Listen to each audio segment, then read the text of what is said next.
Parenting young babies can be messy business and a stressful business, so I'm going to give you some top tips for keeping on top of that mess without the stress. When I was weaning Isabella, it was very messy, so I would thoroughly recommend putting a splash mat underneath the high chair to catch all of those bits of food that go flying. Another thing I found so useful with Isabella when she was little was keeping a changing mat underneath the sofa in the living room. I had wipes, the nappies and the cream right there whenever I needed it.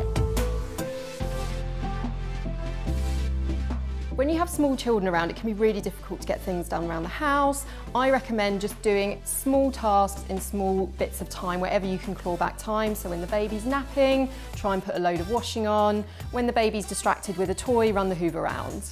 I really hope those tips were useful to you. At the end of the day, just remember the priority is you and your baby. Try not to stress too much and just enjoy being a parent.